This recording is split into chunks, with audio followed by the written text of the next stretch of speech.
Your Storm Shield forecast, only on Fox 47 News.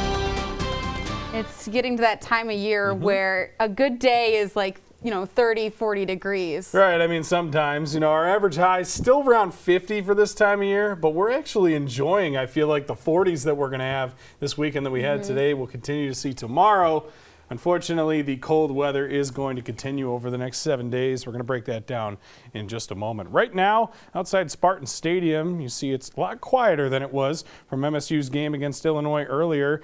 That game got a little dicey late. If you didn't catch it, Seth Wells will have all of those details coming up later on in sports. Now, across the area right now, temperatures still are in the upper 30s across much of the area. 37 in Lansing, Mason, Jackson, Charlotte as well. We even have a couple 40s on the map. Those are down in the southwest viewing area, Marshall, Coldwater, those areas. And it's in the middle 30s through St. John's and towards Alma as well this evening. There is a little bit of a wind. It's still coming out of the south, generally less than 10 miles per hour, but greater than 5 in most spots. That is giving a little bit of a wind chill into the air. We have it more feels like temperatures like 31 in Lansing and more like 32 towards Jackson, but still not too much colder than it really is out there. Now, one thing you'll notice on the satellite and radar this evening is that the clouds have continued to build back in, and now off to the far side of your screen over here towards Lake Michigan, we have some areas of rain that are trying to move ashore, but a lot of those are actually falling apart as they encounter the dry air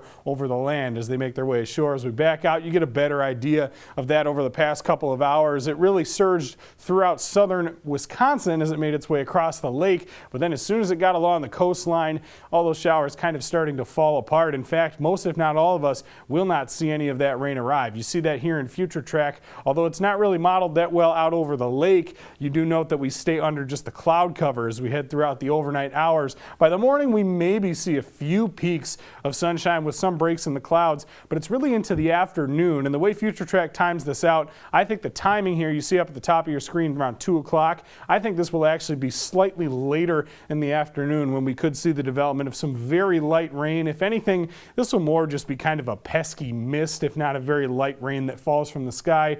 It's not going to be anything that really bothers travel or anything of that sort. And the greater threat isn't going to come until later on overnight Sunday. You don't see it at the end of Future Track here, but in our overnight Sunday, we're going to be talking about receiving some snow after the midnight hour. Now, we're at 33 tonight. Don't have to really worry about too much. It'll just be becoming cloudy, maybe an isolated shower or two, but I think most, if not all of us, stay dry. And 33 is not too cold, especially considering what we're going to see. Now, the Sunday planner has us getting up into those lower 40s, a couple chances throughout the day later in the afternoon for a few isolated showers. But again, I think most folks will manage to stay dry tomorrow as well. It will simply be a cloudy, overcast type of day. And again, that 42, it's going to feel rather mild when you see what we've got here in the 7-day forecast. For Veterans Day Monday, only 29 degrees. We have snow showers moving into the area. That's not even the worst of it. Tuesday, we may only get to the mid-20s for our high temperatures. That overnight low falling to around 10 degrees. Tuesday night, you'll want to bundle up. Wednesday, once again,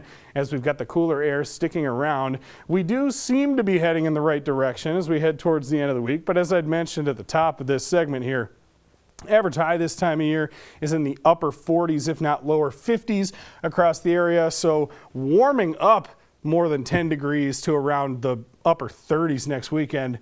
Probably not something too many folks are thrilled about, but we got to kind of play the hand that we're dealt, especially this time of year. Just try to bundle up and stay warm over the next couple of days. Yeah, definitely bust out, even look at flannel sheets, get all that stuff, especially on that day where it's 10 degrees. Get everything prepped. It's going to be a chilly one. Oh, all right. Well, thanks so much, Justin.